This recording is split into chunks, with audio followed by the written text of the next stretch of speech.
Hello friend, आपका स्वागत है आपके अपने यूट्यूब चैनल ऑनलाइन शिक्षा पर। दोस्तों, आपको पता है कि जितनी मशक्क़त, जितनी मेहनत हमारी होती है, उतनी मेहनत अगर आप करते ना तो बहुत ही मज़ा आ जाता। क्योंकि ताली जो होती है दोनों हाथ से बजाई जाती है ना। तो जितनी बातें हम आपको बताते हैं, अगर उतनी बातें आप रिवीजन करते रहते हैं ना, पिछली क्लास देखते रहते हैं ना, तो हमारे शेर और शेरनी आपको कोई प्रॉब्लम्स नहीं आने वाले हैं। बता रहे हैं ना, किसी भी एग्जाम में आप बैठें बहुत ही बेहतरीन तरीके से आप पढ़ पाएंगे, है ना, और उस क्वेश्चन को सॉल्व कर पाएंगे। तो आप रिवीजन पे ध्यान दीजिए, फोकस करिए। और आपका एग्जाम में डिले हो रहा है तो इसका मतलब यह नहीं कि आप पढ़ना बंद कर देंगे। जो बच्चा पढ़ना बंद करेगा तो हम उनके लिए भैया तो हम बता देंगे, फिर हम बताए बहुत कुछ गलत बोल देंगे। फिर उनके लिए पढ़ना नहीं बंद करना है किसी को। वैसे सारे छात्र अपने हैं, दिल में रखते हैं सारे छात्रों को हम, ठीक है ना। तो आप बिल्कुल भी हम क्यों आपको बद्दुआ देंगे, बताइए।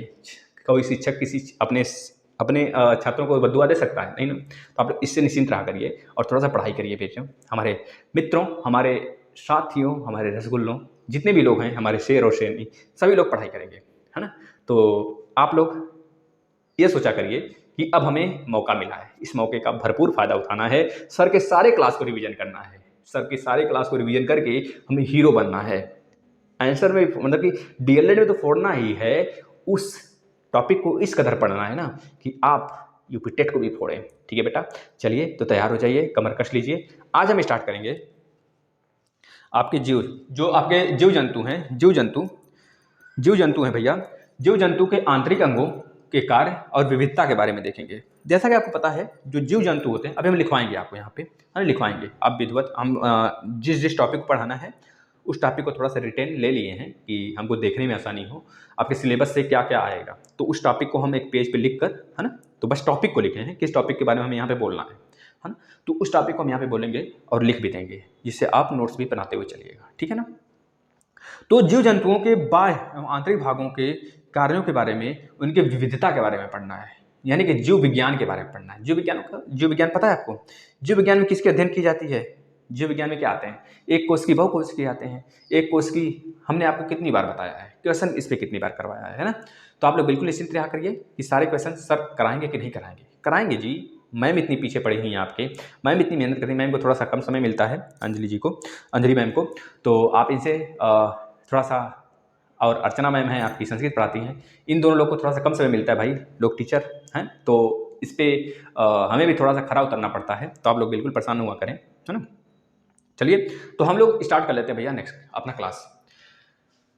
अब ध्यान दीजिएगा भैया, जीव जंतुओं में हमको बाह्य, आंतरिक और उनके कार्यों के बारे में पढ़ना है। तो सबसे पहले हमें यह पता होना चाहिए जो जीव जगत होता है वह क्या होता है। जीव जगत, जीव जगत, यह जीव जगत क्या होता है सर? यह जीव जगत बचवा क्या होता है? तो आप बता देंगे समस्त जीवधारियों का संसार ही जीव जगत कहलाता है। जैसे आप कहाँ रहते हैं? आप अपने घर में रहते हैं, आप एक मोहल्ले में रहते हैं, आप एक कॉलोनी में रहते हैं। तो जो जीव जंतु हैं उनका भी कहीं ना कहीं आवास होगा, कहीं ना कहीं उनके रहनवास होगा, कहीं कहीं उनका नेक्स्ट होगा, है ना। तो उनको नेक्स्ट होगा वो जहाँ पे नेस्टिंग करते हैं। जैसे अभी हाल में एक न्यूज आपने सुन रहे होंगे आप लोग, जो भितरकनिका नेशनल उद्यान है, भितरकनिका राष्ट्रीय उद्यान आपकी जो उड़ीसा में है, वहाँ पे ओर्लेविले टर्टल मतलब कछुआ है, वह मतलब वह उनके बच्चे जो हैं बेटा ना, वह वहाँ पे प्रजनन मतलब उनका जो माता पिता थे कछुए के, तो वह वहाँ पे प्रजनन कर दिए थे। अपना प्रजनन करके अपने अंडे जो हैं वहाँ पे गाड़ वगैरह के मतलब गाड़ के चले जाते हैं। अन्य मतलब बहुत सालों बाद यह अंडे टूटते फूटते हैं, मतलब बहुत सालों के बाद कि बहुत सारे दिन बाद वह फूटते हैं और बच्चे सारे किससे जाते हैं? कह लीजिए कि आपके समुद्र में, जो भितरकनिका राष्ट्रीय उद्यान है उसी के आसपास समुद्र भी तो है, तो वहाँ पे चले जाते हैं। वहाँ पे आपके बैतरणी नदी भी है, बहुत सारी नदियाँ हैं, है ना। इस तरह कछुए क्या किए? अपना प्रजनन अपने आवास में किए। तो इसी तरह सारे जीवधारी, सारे जीव जगत भैया, सारे के सारे जीव जगत अपने आवास में जो प्रजनन करते हैं या फिर जिस आवास में रहते हैं वही उनका जीव जगत कहलाता है। यानी कि समस्त जीवधारियों का संसार ही उसका जीव जगत होता है। लिख लीजिए इस लाइन को, समस्त जीवधारियों का, समस्त समस्त जीवधारियों का, समस्त जीवधारियों का आवास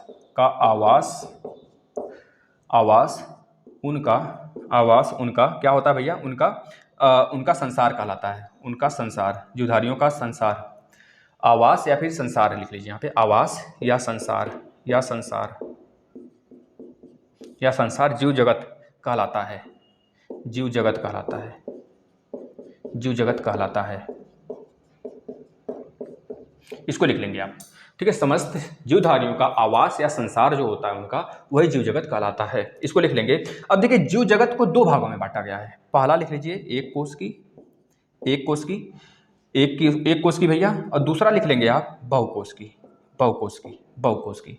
बहुकोष की वाले जैसे हम आप हो गए, हम लोग में अंदर कितने कोष क्या है पता है? बहुत कोष क्या है, असंख्य कोष क्या है, असंख्य कोष का। हम लोग अगर थोड़ा सा अगर अपना स्किन इस इतने भाग को उंगली के देखें ना, इसमें बहुत कोशिका नजर आएंगे। लेकिन अगर एकल कोशिका की बात करें भैया, तो एकल कोशिका में सबसे बड़ा आपका शुतुरमुर्ग का अंडा होता है। इसको नोट कर लेंगे, है ना। एक कोशिका में अमीबा जो होता है वो भी एक कोशिका होता है, लेकिन वह जीवित नहीं होता है ना, जीवित नहीं होता है, परजीवी होता है बेटा, अब इसको याद रखेंगे, है ना। लेकिन अगर बात करें एक कोशिका जीवित की बात करें भैया, तो एक कोशिका आपका अंडा हो जाएगा। किसका? शुतुरमुर्ग का। याद रखेंगे भैया। एक चीज और याद रखेंगे भैया, क्या सर एक कोशिका होता है तो क्या एक कोशिका से मिलकर बना होता है? तभी तो इसको बोलते हैं एक कोशिकी। अरे एक कहानी आप नहीं पढ़े हैं, मुद्दा जो बहस करते थे लोग गांव में, या फिर कह लीजिए कि आप अपने आप में, कि अंडा आया कि सबसे पहले मुर्गी आई, तो आप उनको यह जवाब दे देंगे मुर्गी बहुकोष की होती है ना। वह तो प्रजनन कर सकती है ना, जो प्रजनन नहीं कर सकते हैं वह एक कोष की होते हैं। या फिर ये कह लीजिए जो एक कोष की होते हैं वो बहुकोषकी से ही बनते हैं, है ना। तो पृथ्वी पर एक हमारे रिसर्च के बाद यह पता चला है कि सबसे पहले पृथ्वी पर एक कोष की जीव आया है। तो यानी कि सबसे पहले अंडा आया है तब मुर्गी आई होगी। तो याद रखेंगे अंडा सबसे पहले आया है फिर मुर्गी आई है। ठीक है बेटा।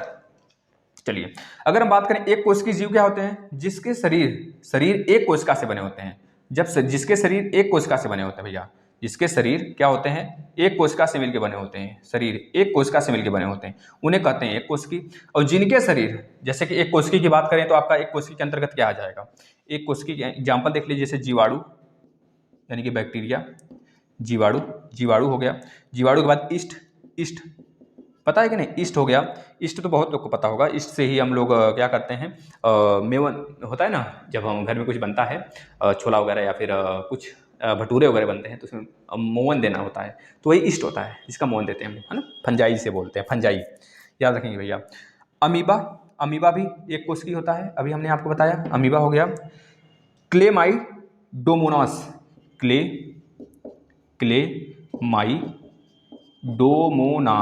डोमोनास, ये भी एक कोष की जीव होते हैं भैया। इसको लिख लेंगे। इसके बाद आप लिख लेंगे कि जो आपके पैरामीशियम होते हैं भैया, पैरामीशियम चप्पल, पता है ना आपको, अमीबा भी चप्पल की आकृति के होते हैं। हमने इसका स्ट्रक्चर आपको पढ़ाया है, आप पढ़िए पिछला वीडियो। पैरामीशियम ये भी होते हैं आपके एक कोष की।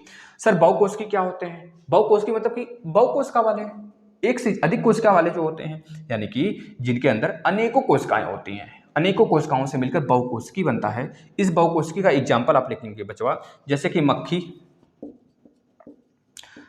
हो गया।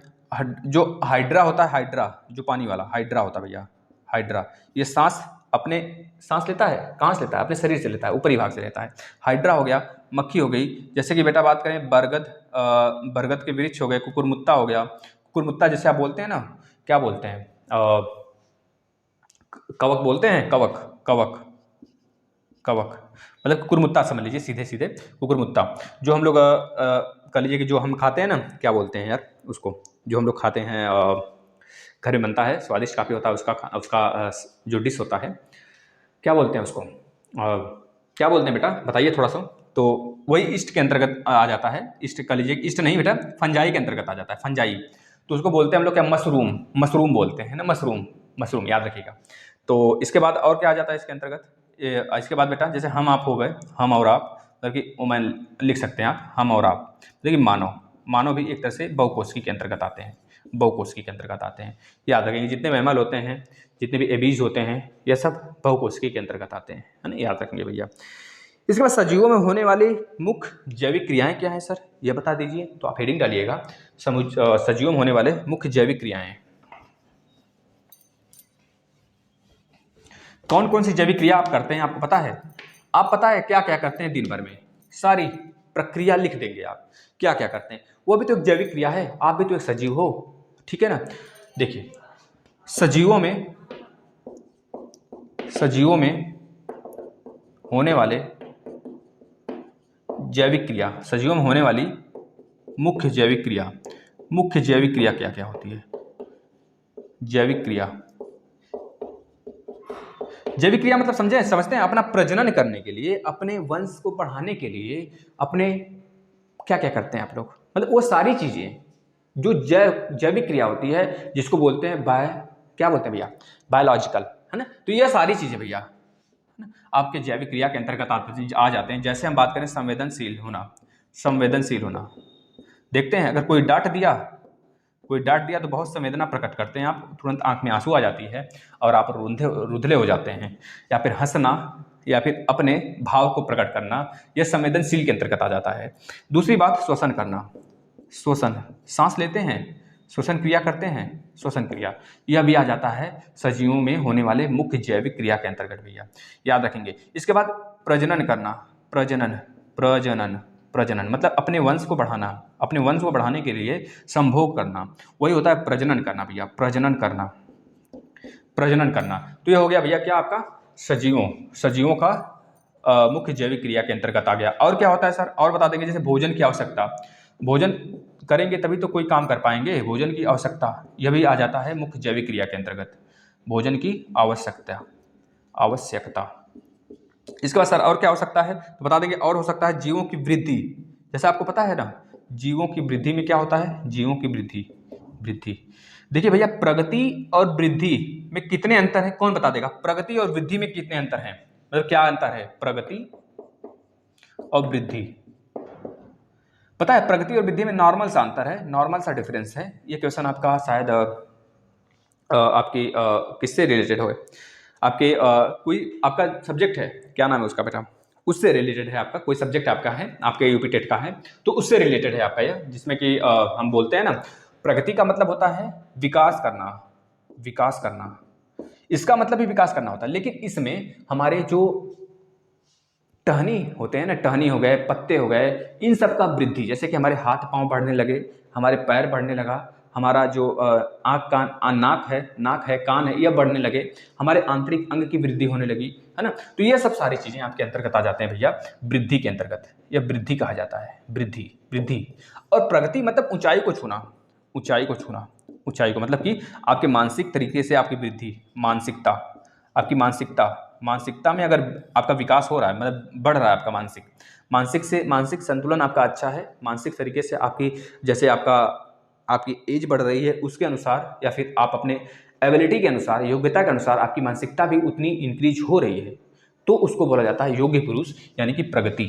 आप प्रगति के कगार पे होते हैं, ठीक है ना। पैसे रुपए से प्रगति नहीं होती है केवल, है ना, मानसिक सकारात्मक विचार से भी लोग प्रगति करते हैं बेचवा, इसको याद रखिएगा थोड़ा सा, ठीक है। चलिए, यह हो गए आपके जैसे कि मुख्य जैविक क्रिया हो गई सजीवों में, ये बातें आप लिख लेंगे।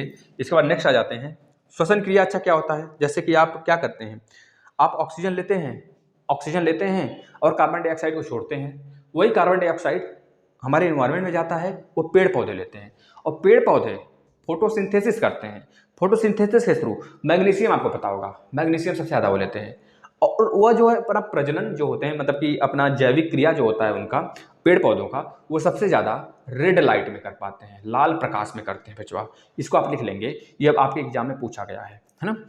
अब क्या करेंगे, पेड़ पौधे कार्बन डाइऑक्साइड को लेंगे, ऑक्सीजन छोड़ेंगे, लेकिन एक कंडीशन होता है, रात के समय जो बरगद होते हैं, बरगद के वृक्ष होते हैं बचवा, वो सब क्या करते हैं पता है, वो सब ये काम करते हैं कि रात के समय ऑक्सीजन ही लेने लगते हैं, है ना। तो इसको थोड़ा सा माइंड लीजिएगा, और ये बात अपने दिमाग से निकाल दीजिएगा कि सारे पेड़ पौधे केवल दिन के समय ही अपना श्वसन की क्रिया करते हैं, जैविक क्रिया करते नहीं, रात के समय भी करते हैं जैविक क्रिया कुछ पेड़ पौधे, है ना। कुछ पेड़ पौधे होते हैं जो कि रात में नहीं करते हैं, लेकिन हम इतना आपको भरोसा दिलाते हैं बचवा, अगर आपसे कहीं पूछा जाता है क्या रात के समय पेड़ पौधे प्रजनन मतलब कि आपकी जैविक क्रिया करते हैं, तो आप हाँ लिखेंगे, ठीक है ना। इस बात को नोट कर लीजिएगा, क्योंकि इस समय बहुत ही कृत्रिम तरीकों से, जैसे अमेरिका हो गया, चीन हो गया, बहुत बड़े बड़े देश हो गए, विकसित देश हो गए, वहाँ पर रात के समय भी पेड़ पौधों को प्रजनन कराया जाता है, पेड़ पौधों को मतलब कि एक तरह से सकारात्मक प्रणाली में रखा जाता है, उनको लगना चाहिए, मतलब उनको लगता है पेड़ पौधों को कि हम प्रकाश सन की रोशनी ले रहे हैं, और वह हर समय फलते हैं। जैसे हमारे यहाँ देखेंगे जो गुलमोहर का एक पौधा होता है रात में खिलता है ना, तो उसका भी रहस्य है एक कि रात में खिलता है ना। तो इसी तरह देखेंगे जो विकसित देश है विश्व, वहाँ पे बहुत ज़्यादा टेक्नोलॉजी है। उस टेक्नोलॉजी के माध्यम से रात में भी पेड़ पौधों को यह नहीं पता होने दिया जाता है कि आप फोटोसिंथेसिस नहीं करो। आपको फोटोसिंथेसिस मतलब कि सन की जो जितनी चकाचौंध आती है उस अकॉर्डिंग उनको चकाचौंध दिया जाता है, जिससे कि वो अपना प्रजनन कर सकें, है ना, अपना फल फूल बना सकते हैं। ठीक है ना, इसको याद रखेंगे। श्वसन क्रिया के बारे में समझ में आ गया। कार्बन डाइऑक्साइड निकालना, ऑक्सीजन लेना। हम अपने शरीर से जब किसी गैस को निकालते हैं, कार्बन डाइऑक्साइड को निकालते हैं, तो कितने % निकालते हैं आपको पता होना चाहिए। उसमें 4% कार्बन डाइऑक्साइड होता है। और जब हम अपने अंदर ऑक्सीजन लेते हैं तो केवल उसमें ऑक्सीजन नहीं होता है, उसमें मिक्स गैस होते हैं। सबसे ज़्यादा अगर पूछा जाए हमारे मतलब कि श्वसन के दौरान कौन सी गैस अंदर जाती है ना, इनहेलेशन, उसे बोलते हैं इनहेलन। क्या बोलते हैं? इनहेल और एक्सहेल।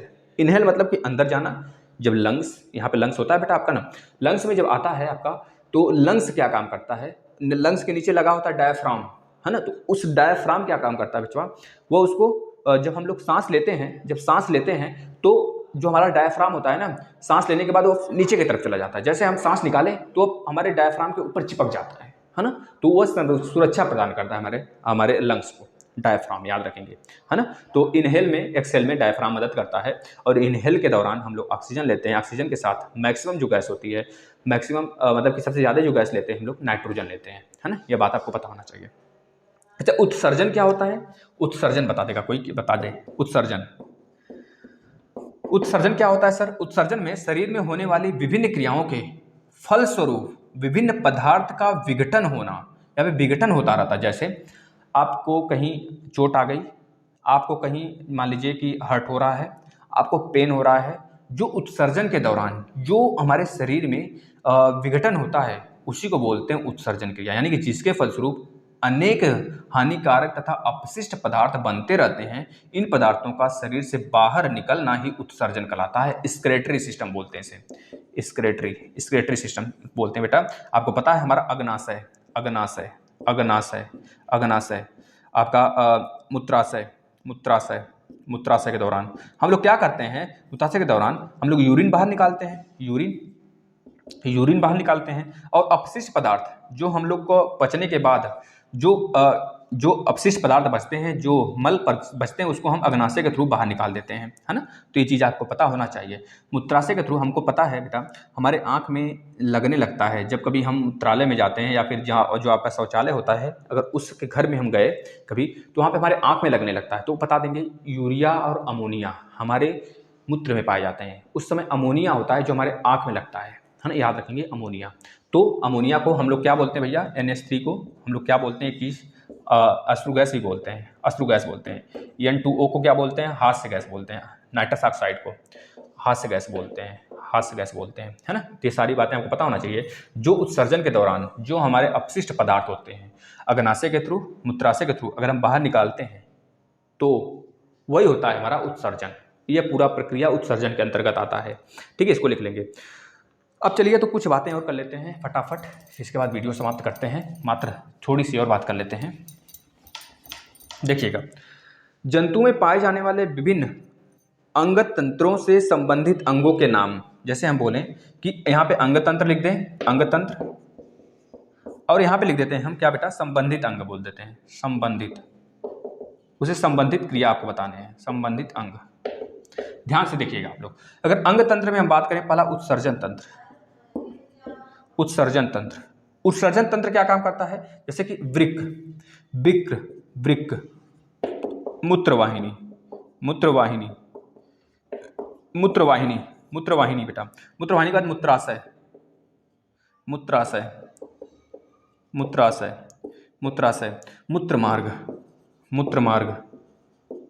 मूत्रमार्ग। यह सब संबंधित अंग हैं हमारे उत्सर्जन के बेटा, याद रखेंगे। इसमें एक आप अग्नाशय भी लिख लेंगे, अग्नाशय।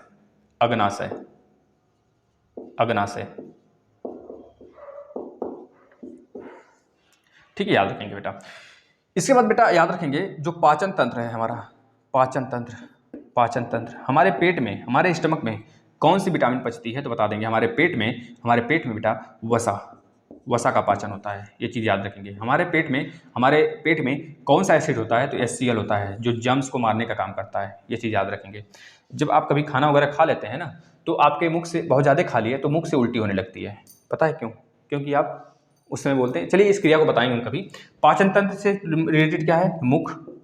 सबसे पहले मुख से खाना पचना स्टार्ट होता है ना।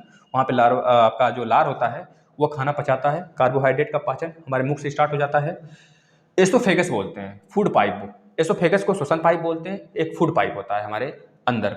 तो मुख हो गया, आहार नाल, आहार नाल, आहार नाल यानी कि फूड पाइप, आहार नाल से रिलेटेड हो गया आपका पाचन तंत्र भैया। इसके बाद भैया यकृत, लीवर, यकृत, यकृत हो गया। यकृत के बाद भैया अमाशय, अमाशय, अमाशय मतलब पेट, अमाशय, वही छोटी आंत बड़ी आंत। सबसे ज़्यादा पाचन जो होता है हमारे अंदर, मतलब कि सबसे तगड़ा वाला पूरी तरीके से पाचन हमारे छोटी आंत में होता है, जिसकी लंबाई होती है 15 से 20 सेंटीमीटर के आसपास में होती है।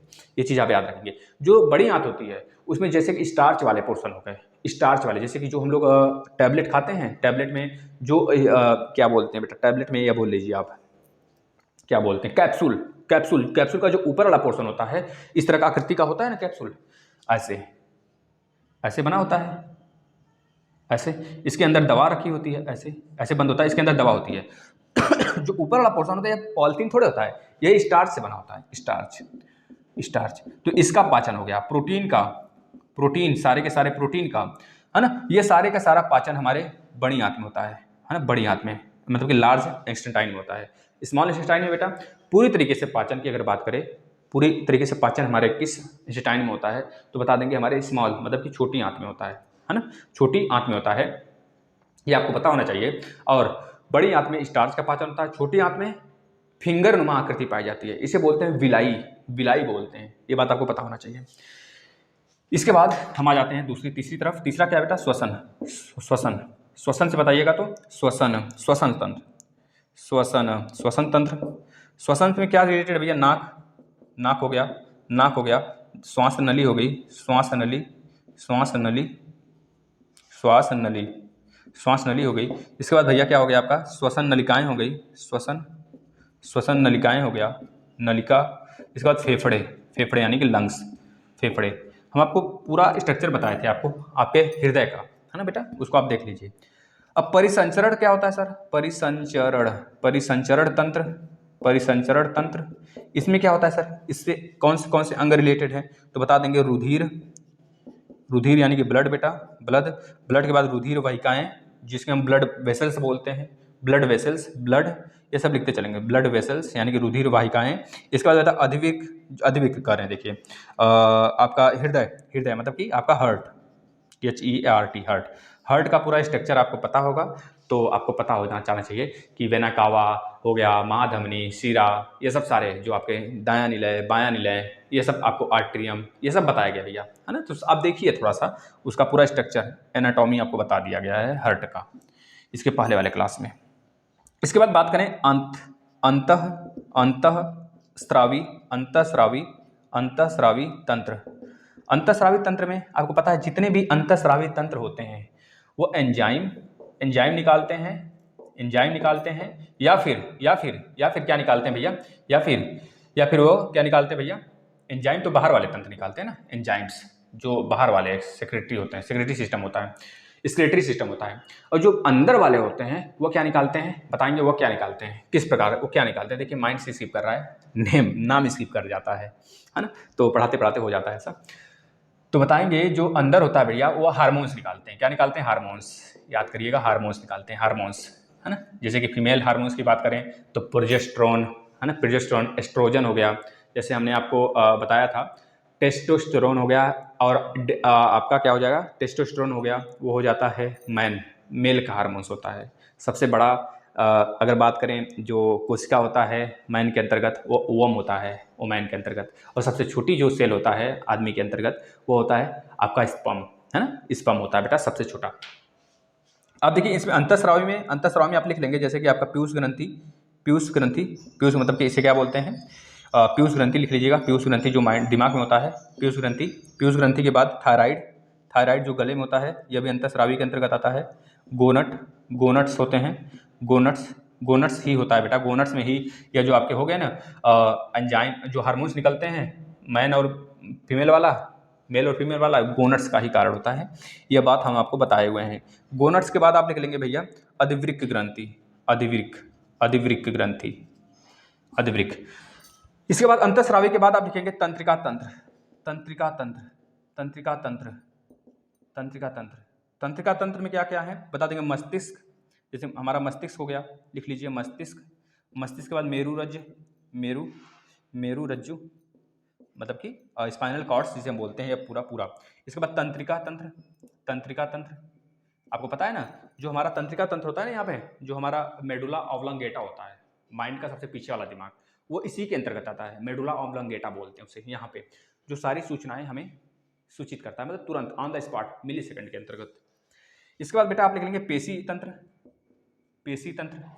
पेशी तंत्र के अंतर्गत क्या आ जाता है, तो आप लिख लेंगे जैसे पेशी ऊतक, जितने भी पेशी ऊतक होते हैं, पेशी ऊतक इसके अंतर्गत आ जाते हैं, पेशी ऊतक, ये लिख लेंगे आप।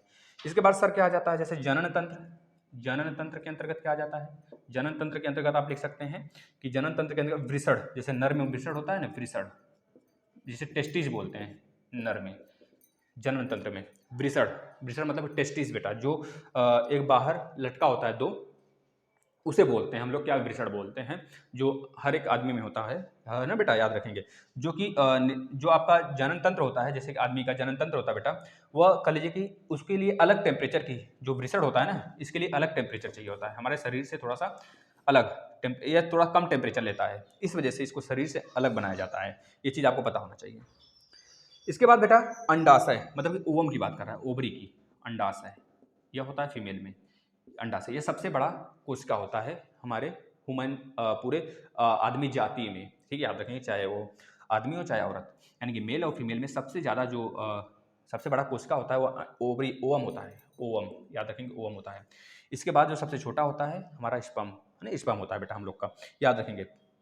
इसके बाद अंडाशय के बाद आप याद रखेंगे, अंडाशय जो के बाद अब एक और अंग तंत्र है, इसको इरेज करें, कंकाल लिख लीजिए, कंकाल। कंकाल में आपको पता है आपका जो एक्सियल स्केलेटल सिस्टम आ जाता है, स्केलेटियन एक्सियल आ जाता है। इसके बाद एक्सियल में जैसे कि एक्सिस के अकॉर्डिंग जो होता है आपका, जैसे कि खोपड़ी हो गया, खोपड़ी के बाद खोपड़ी में आपके पूरे फेस का अगर मिला दें तो 29 हड्डियाँ होती है, फेस खोपड़ी पूरा मिला दें तो 29 हड्डियाँ होती हैं।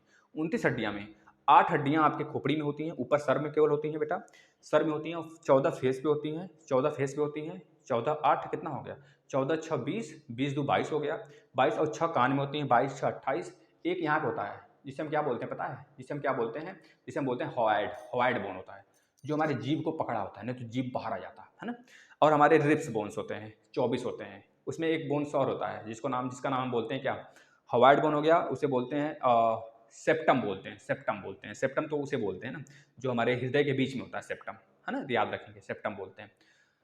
और बेटा जैसे कि हम बात करें एक्सियल बोन हो गया, और हमारा जो अलग से बोन्स होते हैं एक कंकाल वाला, जैसे कि हमारा हाथ का हो गया, पाँव का हो गया, पैर में, हाथ में ह्यूमरस होता है, और यहाँ पे कंधे पे 2 हड्डियाँ होती हैं, हाथ में 1 हड्डियाँ होती हैं जिसे हम लोग ह्यूमरस बोलते हैं, फिर रेडियस और अल्ना होता है, फिर यहाँ पे आपका 2 1 हड्डियाँ होती हैं जिसे हम बोलते हैं क्या, कलाई बोन्स बोलते हैं, और यहाँ पे आपका कह लीजिए कि क्या बोलते हैं बेटा उसके, मेटा और सुपर सुपर करके बोलते हैं, 1 मिनट रुकिएगा, क्या बोलते हैं बेटा बता देंगे। यहाँ के जो बोन्स होते हैं उसे हम क्या बोलते हैं, कलाई बोन्स को।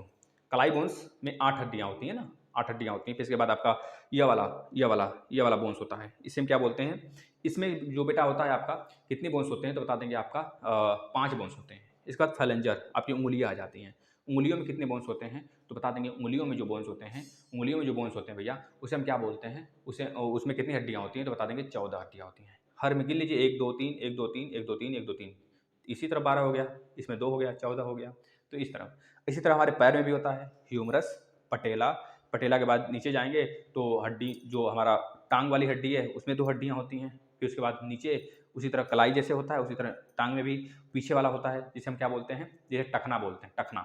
इसके बाद नीचे जो फैलेंजर होता है उसी तरह वो भी होता है, फैलेंजर हो गया, ठीक है। ये सारी चीज़ें, ये पूरा स्ट्रक्चर हो गया हमारा बोन्स के अंतर्गत आता है बेटा, कंकाल के अंतर्गत, तो आप लिख सकते हैं, इसमें कोई बड़ी बात नहीं है ना। तो अगर कहेंगे तो कंकाल का पूरा एक अलग से आपको वीडियो प्रोवाइड कर देंगे, लेकिन सारे लोग का कमेंट आना चाहिए, सारे लोग कमेंट करेंगे। अभी एग्जाम में टाइम है तो आप ज़्यादा से ज़्यादा थोड़ा सा गेन करने की कोशिश किया करिए, है ना। थोड़ा सपोर्ट किया करिए हम लोग का भी, है ना। चलिए, तो आप लोग अच्छे से अपना रिवीजन करिए ध्यान से और पढ़ाई पे ज़्यादा फोकस करिए। चलिए प्रशिक्षु, विदा लेते हैं, मिलते हैं नेक्स्ट क्लास में। धन्यवाद।